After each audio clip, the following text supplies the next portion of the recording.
Le gras, c'est la vie, je ne sais pas qui a dit cela, mais c'est un génie. J'ai plus de gras dans le sang. Je vais me mettre à peler, à perdre mes cheveux. C'est particulièrement vrai en mécanique à une condition, c'est que le gras, il reste en dedans.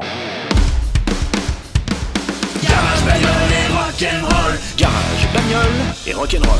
Garage bagnole et rock'n'roll. Garage bagnole et rock'n'roll.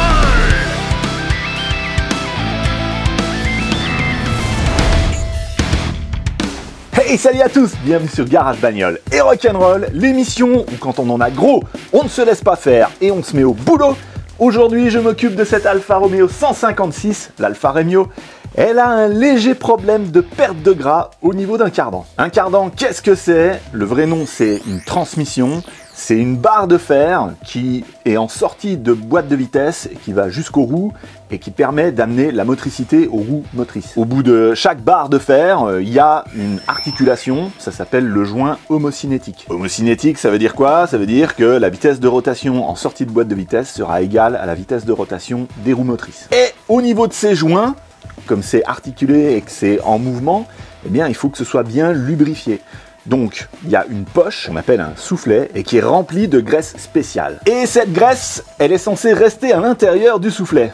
Alors, c'est pas le cas sur cette voiture. À un endroit, eh ben la graisse, elle s'en va. Et pourquoi ça? Ben, j'ai comme une petite idée, hein. Le mécano précédent, il avait bien galéré. Quand il avait démonté tout ça, en particulier ici, le soufflet, il avait été bien plié. Et c'est de là que ça fuit. Allez, levage et on va inspecter tout ça.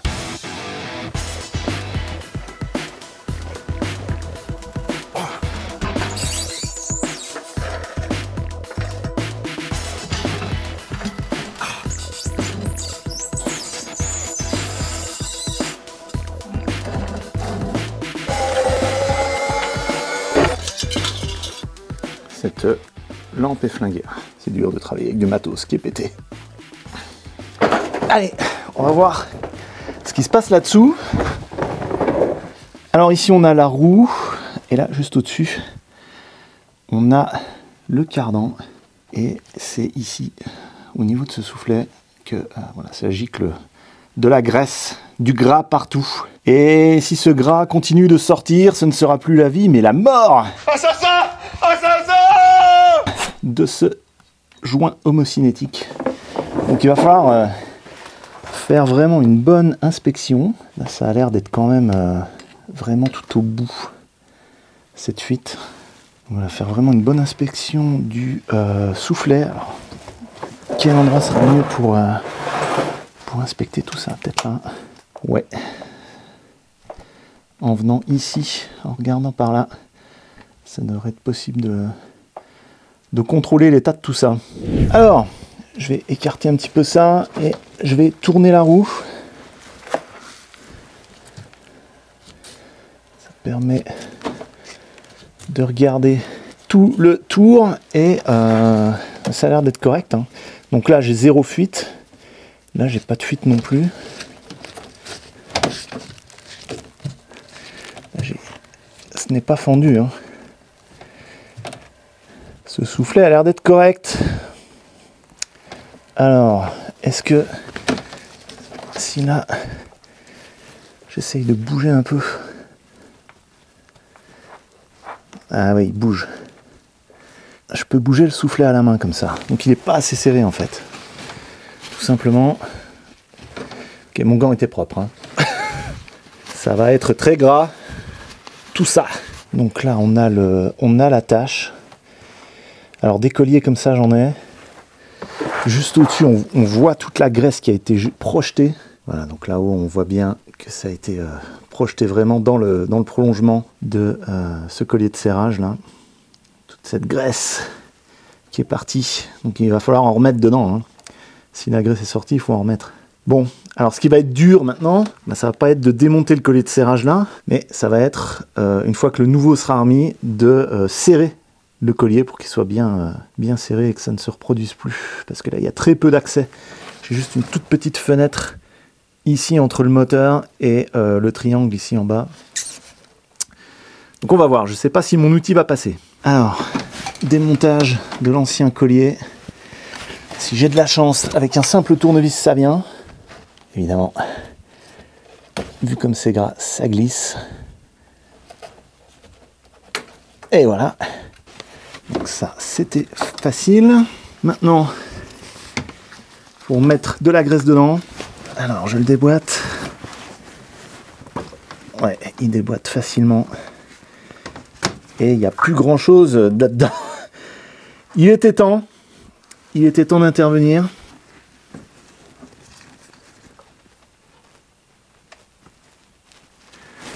Là, j'hésite pas, j'en balance. Hein. Je vide le tube. Vu le volume du soufflet, on peut balancer. Oh, non, reviens. Ah.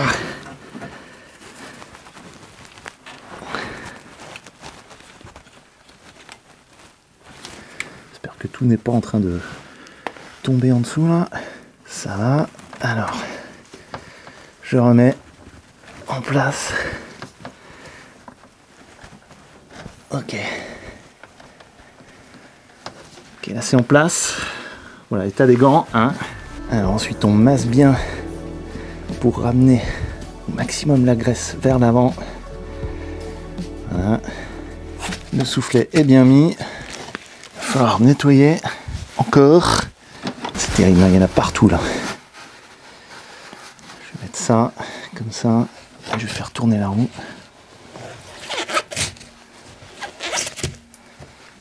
Voilà, ça commence à être propre. Je suis pas sûr que j'arriverai à mieux que ça. On peut tenter un coup de nettoyant frein quand même. Hein.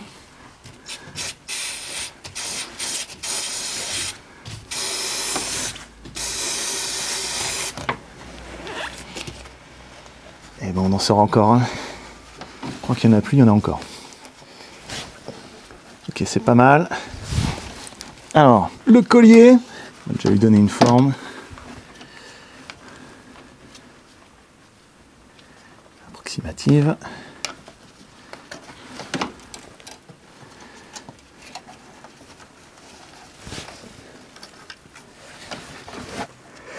Et là, ce qui est dur, c'est qu'il va falloir vraiment bien le tirer. Oh là là. J'ai les doigts tout gras. C'est pas évident. Hein. En fait, tiens, il y a encore un max de graisse en dessous là. Il faut que je la sorte aussi. Ah, c'est gras, c'est gras, c'est gras. Bon, la difficulté, elle se situe là. Hein. C'est de réussir à mettre en place ce collier au plus près possible du soufflet. Il faut déjà bien le serrer parce qu'en fait, pour serrer le collier, il y a juste ici cette petite bosse qu'on va venir plier. Donc ça resserre de 3 à 4 mm maximum. Hein. Donc les petites dents qui sont ici en dessous, il faut venir les positionner dans les crans qui sont là et serrer au maximum comme ça à la main. Et quand tout est gras et que tout glisse, c'est difficile. Donc je vais le former comme ça à la main, le mieux possible, qu'il soit le plus circulaire possible. Alors, en lui donnant déjà la forme comme ça avant, ça devrait aider, j'espère. Et après, j'espère aussi que je vais pouvoir mettre l'outil, la pince, elle est là. C'est cette pince là qui a deux bouts plats comme ça qui viennent se mettre dans le truc là et hop, ça resserre sur les côtés. Il faut quand même, il y a un angle là, j'espère que ça va passer entre le moteur et le triangle. Allez, ce coup-ci c'est le bon, on y croit. Là, il est en place. Il était en place.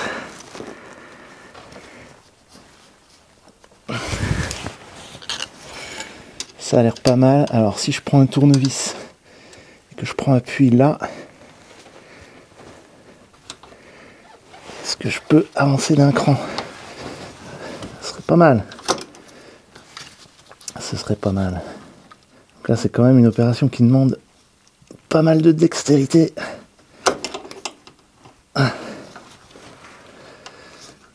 Alors là il est engagé. Je fais un tour pour vérifier que c'est bon.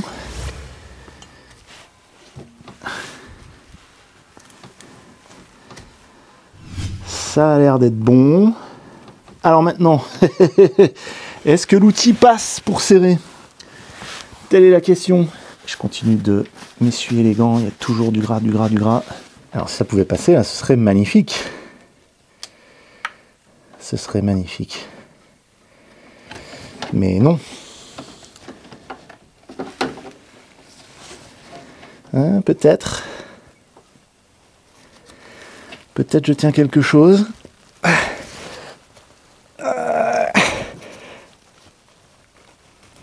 Et peut-être j'arrive. Je serre le plus que je peux. Oui. Oui, ça a l'air d'être bon. Regardez ça. Et là, il ne bouge plus du tout. Là, il est vraiment bien serré. Si ça se trouve, j'aurais pu prendre en fait l'ancien et le resserrer un bon coup. Ça aurait peut-être suffi, mais peut-être simplement pas assez serré. L'ancien collier. Ça a l'air d'être bon. Là, ça dépasse un petit peu au-dessus, mais c'est pas grave, les deux dents du dessous tiennent bien. Voilà. Et dans le sens de rotation, c'est comme ça, d'accord? Donc là, dans le sens de rotation, le petit bout qui dépasse, là, il va comme ça vers l'arrière. Si jamais il y a un objet, un caillou, n'importe quoi qui vient, ça ne va pas le décrocher, d'accord? Puisque ça tourne dans le sens là, comme ça. Ok. Eh ben, c'est pas mal. C'est pas mal ça, François Clerc. Et voilà, maintenant c'est tout bon, ce soufflet tient bien, le collier est bien serré. Alors effectivement, c'était peut-être simplement l'ancien collier de serrage qui n'était pas assez serré. De toute manière, là, il fallait que je démonte pour remplir de nouveau le soufflet de graisse, donc autant remplacer le collier de serrage. C'est pas ce qui coûte le plus cher. Là, pour le coup, c'était une opération de réparation très bas prix. Et rapide, et de temps en temps, ça fait du bien. Bon, plus qu'à faire un bon nettoyage, parce qu'il y a encore plein de gras là qui a été projeté en dessous, qui colle. Ça va prendre un certain temps. Mais il faut que ce soit bien propre. Et après, on va regarder de l'autre côté du moteur. Parce que ça a l'air d'être bien gras de l'autre côté aussi.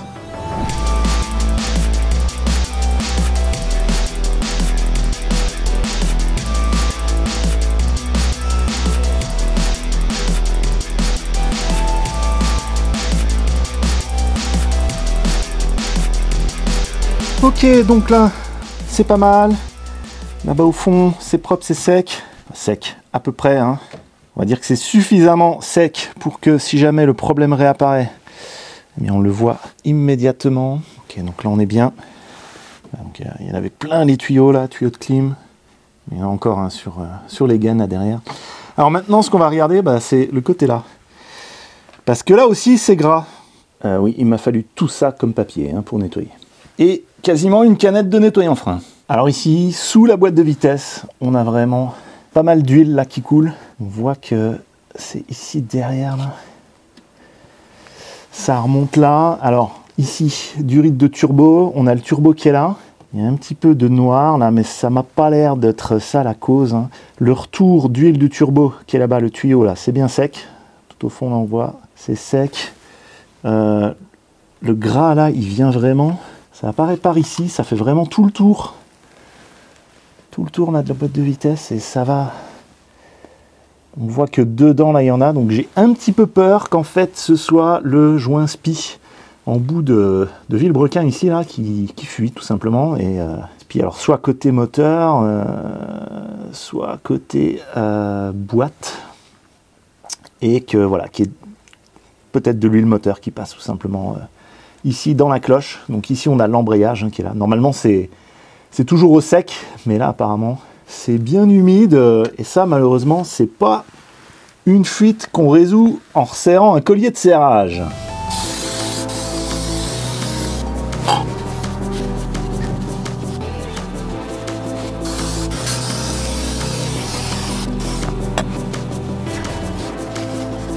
Un bon nettoyage, et après on pourra voir d'où ça revient. Au niveau de ce soufflet de cardan ici, je commence aussi à avoir un début de fuite. Donc, vu qu'il n'y a pas grand chose qui est sorti, il n'y a pas beaucoup de graisse qui est dehors, je vais simplement faire tourner un peu la roue comme ça et je vais serrer un peu plus fort le collier. Voilà. En espérant que ça aille comme ça. Là, quelques heures après avoir nettoyé, qu'est-ce qu'on observe? On voit qu'il y a de nouveau de l'huile qui arrive ici. Donc ça coule de derrière la plaque.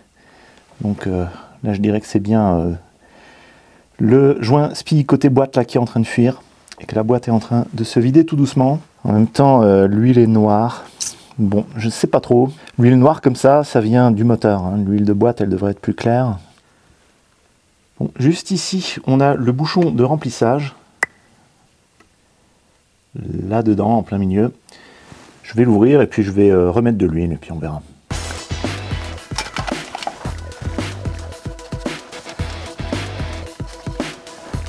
Le bouchon de remplissage, c'est rien d'autre qu'une grande vis. Normalement, dans la boîte de vitesse là, c'est de la 75 W90 qu'il faut mettre. J'en ai pas, j'ai que de la 80 W90, mais c'est bon. L'important, une fois de plus, c'est le deuxième numéro ici. Viscosité à chaud. Et vu que le diamètre du bouchon de vidange est très petit, je ne peux pas prendre ma pompe comme ça manuelle à 2 €. Il faut que je prenne une pompe un petit peu plus costaude, donc une seringue comme ça. J'ai bidouillé un truc avec un tuyau dans un autre pour avoir le bon diamètre.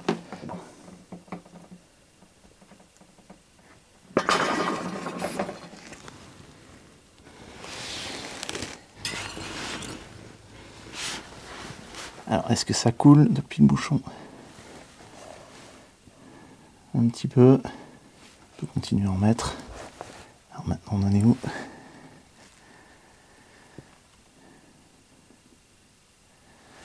On peut encore en mettre. Voilà, donc là, j'ai mis tout ce que j'avais. Hein. Et ça coule pas vraiment. Donc, je dirais que la fuite vient bien de la boîte de vitesse. Hein. Si on manque autant, j'ai mis presque 1 litre là. Ouais.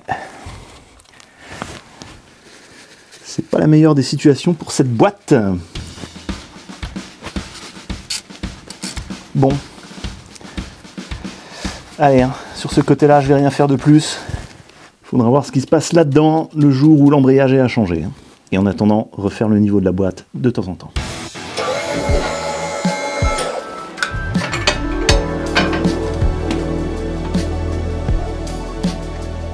Et voilà, et comme on dit, une fuite de perdu, 10 de retrouvé. Heureusement, toutes les fuites ne se valent pas, il y en a qui sont plus simples à résoudre que d'autres. Là, vous avez vu pour le coup ce soufflet de cardan, ça a été vite réparé. Par contre, là, de l'autre côté, je le sens mal. Hein. Et j'ai aucune envie de descendre la boîte juste pour changer un joint SPI. Donc on va peut-être attendre que l'embrayage lâche. Au niveau de l'ancien collier de serrage, en fait, il avait été plutôt bien serré. Hein. Vous voyez là, il avait été proprement pincé. Peut-être il aurait pu être serré un tout petit peu plus, mais pas beaucoup.